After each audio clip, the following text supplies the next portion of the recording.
Hi, Afri-rooted family. How are you all? I've missed you so much. Welcome back to my channel. You guys, it's been a couple of weeks. I know, but your girl is back. I wanted to do this video because I saw a video on TikTok and I wanted to share it with you all. To all of my Ghana people, all of my expats that have been in Ghana or currently residing in Ghana. This video is about a lady's experience in Ghana. She's an American who went to Ghana and she was surprised about a lot of things that happen. So I'm going to share this video with you guys because I think that this is a very important discussion that needs to be had. Some people are not aware of what it takes to travel abroad and actually relocate. So let's go ahead and get into it. 1 second. There we go. Alrighty. So there's the video loaded. Hold on, you guys. I have like a million tabs open. Oh my goodness. There we go. I want you guys to hear what she has to say. All right. I think there might be some cursing, so pardon me, you guys, but take the message and just take the meat and spit out the bones. Let's go. Here being nasty, doing nasty things, and being bad to the locals. Now let me flip the fucking script, okay? Let's talk about the fact that we get abused over here too. The thing about Ghana is stop crying victim. Stop crying victim, because y'all cheat us out of a lot of stuff. Y'all invited us to come home, which by the thousands we did. We came running to Ghana. People sold their homes, moved out of their apartments, sold everything. Some people packed up containers and moved over here just to get over here and realize this is not our home. Y'all call us foreigners. Ghanaians call us that. We didn't make that word up. We didn't start calling ourselves that. We don't know that that's what y'all call the white people and the Chinese because we're not around them. But we know that that's what y'all call us. I ain't never heard the word before, Tabby, till I came to Ghana. Okay. Y'all invite us home. Let's talk about what y'all do to us. Starting from the fucking before we get to the airport, we gotta have a visa that we pay for to even enter our home. We pay all this money for passports and visas to get here. We get to the airport, and as soon as you see a fucking blue passport, everybody's coming for us. Can you give me something small at the COVID place? You get to immigration. Can you give me something small? You get to baggage. Can you give me something small? A person grabbed a damn cart and put my bag on it and got mad because I gave him $5 because I only had hundreds, because you come over here with hundreds to get the best, cash in rate. How about he looked at that and said, I don't want that. I said, what you mean you don't want it? I said, I want to know, what did you expect me to give you? He said, $10. I said, so you want me to give you over 100 CDs for picking up a bag, putting it in a cart? He don't know this is like my 5th time coming through the airport. I have never seen nowhere in any country or state where people have openly, it says $60 for foreigners, $30 for locals, okay? You go to Cocoon Park, and I don't remember the price. Let's say 200 for foreigners, because that's what y'all call us, 40 for locals. You go to the castle, it's 60 for foreigners, 10 for locals. I ain't never seen that nowhere. I ain't never went nowhere in the U.S., Mexico, and Canada where it said you pay, if you a local, if you're from here, you pay $3 for a Coca-Cola, but if you're a foreigner, you pay $8 for a Coca-Cola. I ain't never seen that nowhere except Ghana. Nobody in the airport has ever asked me for no money for nothing. I have only seen that in Ghana. Now let's talk about the fact that y'all welcomed us home and how this process looks to me. According to y'all, the ones of us that were stolen, so let's talk about the process of coming home. We got stolen from our mother, our birth mother and father. 20 years later. Okay, really quick, I had to pause it. So I don't know who the original creator of this video is. I got this from Drench Facts. Listen, y'all, I know it's saying some things on the wording, Africa's never been your home, yada, yada, yada. I don't want y'all to pay attention to that. I just want you to pay attention to this woman's experience. And before you drag the woman, we're not here to drag her. We are here to listen to her experience and hear what she has to say.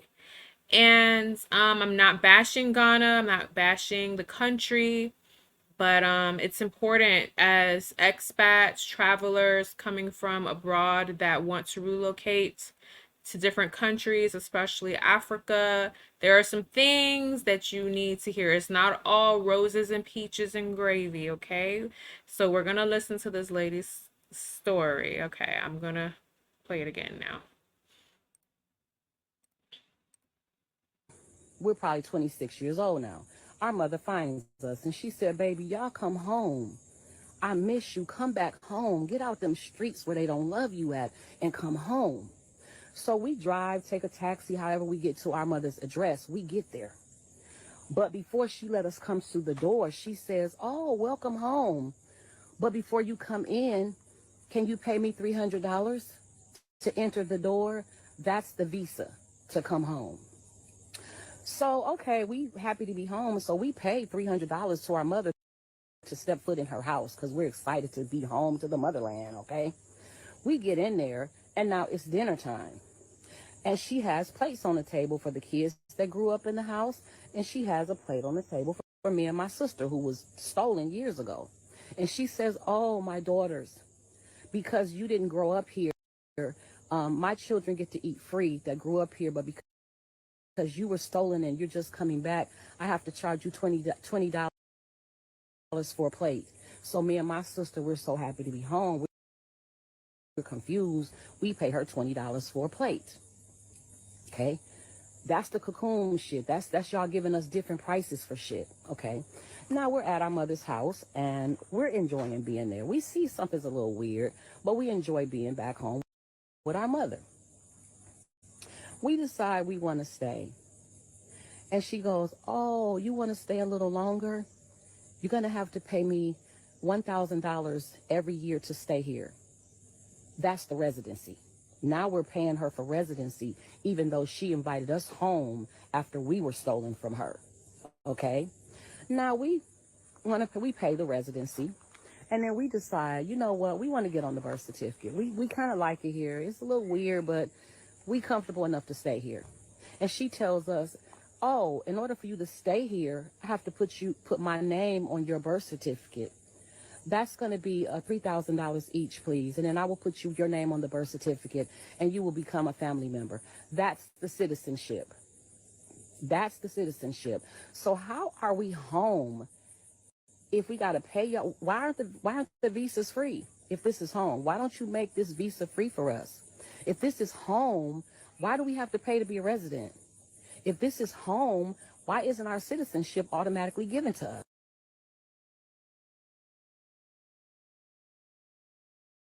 That would be why God built. Oh my gosh, sorry y'all. I didn't know that it was finishing. Okay, let me stop sharing my screen. Okay, so like I said, I got that off of TikTok. Shout out to the original lady, who I don't know your name, but she said a lot of valuable information.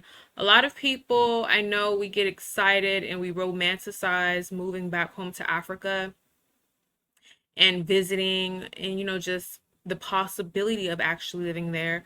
But a lot of us go there, a lot of people go there and they don't know the ins and outs of the country. Different countries have different regulations and rules to citizenships and residency. From what I know of, a lot of countries are like that. Like, if you want to live in the country, you want to be a resident, sometimes you have to buy property, etc., etc. Now, as far as Ghana, I've never been to Ghana. My family have been to Ghana. They visited Ghana, but the whole coming home thing, I agree with her with that because a lot of Americans have been under the impression of if you come back home, like you can come here. We have land for you. We have all of that. But honestly, that's not the whole entirety of the situation. Like, yeah, there's land, but you got to purchase that land to be a resident. Like, there's layers to it. I've been to a few countries in Africa, and to get a visa, well, at the time, depends like where you're coming from, but like the visa wasn't free coming from America. And a lot of people, like the lady is saying, like, if I'm coming back home, if you're selling us this idea of coming back home, a lot of it should be free. And yes, we get it.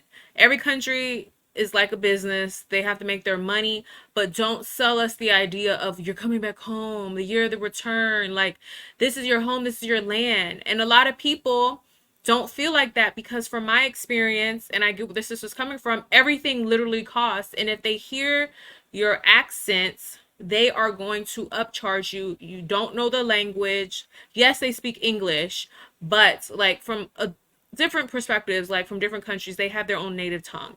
So they can talk amongst each other in their native tongue. There's nothing wrong with that. But a lot of times they are debating on what price to give you, and they're going to try to upsell you. And a lot of people don't like that. I know a lot of people who went abroad thinking they were going to live there, relocate there, and they had so many issues with like the visa situation and just like living, and then everything costs. And if you don't have money coming in, like US dollars, euros, all of that coming in to sustain you, you're going to run out of money. And if you don't have connections in places, you will be swindled. And I guess that applies to any place you go to that's new, any country. But at the end of the day, like, everybody is not going to make it in Africa that relocate there. You have to know what you're walking into. Don't just go based off of what's been sold to you. Now, I can't speak to the young lady if she was sold the idea or like if she did any research. I don't know. Like I said, I just got that clip off of TikTok. I was looking for the original video, couldn't find it. It might be on YouTube somewhere. I don't know. But shout out to her so we can have this discussion. Like, a lot of people are like romanticizing the motherland. There's nothing wrong with it. It's beautiful. Africa is gorgeous. There's so much beauty in Africa, so much culture, history, all of that, diversity. We know this. But going there to visit and going to live is completely different. And I implore you all that are thinking of relocating there, any country. Yes, we're talking about Ghana because this young lady was based in Ghana. She had a terrible experience. I've seen, oh, back to my point. I'm putting the cart before the horse. But I implore you all to do your research, study, read up, look at the laws of the land, figure out what is it like, what is the criteria to own land or to be a resident, to be a citizen, to all of that. Study all of that, because if not, you just go off of impulse and excitement, you will be highly disappointed no matter what country you go to. If it's Ghana, if it's Tanzania, Egypt, whatever, every country is different and you all have to do your research. Now, and you have to also be careful, y'all. Just because a whole bunch of expats are going abroad and you know them or you join their Facebook group does not mean they have good intentions for you. I'm not saying all of them, because there are some very, very helpful expats that will guide you. But a lot of times people are relocating and off of the strength of, oh, I know this person, they went here and they're doing so well. Y'all, sometimes they be setting expats up to come out there and they not rob, but they will swindle you just like the locals. Not all locals are going to swindle you, or not all expats will swindle you. You have your good and bad, just like any person in life, right? But you have to be vigilant. You have to know what you're walking into. And sometimes you don't even know what you're walking into until you get there, but nothing beats studying, researching, YouTubing, figuring out, seeing where other people may have fallen prior to them even going there, so you can learn from other people's mistakes or what they did not know, rather than just going into the unknown.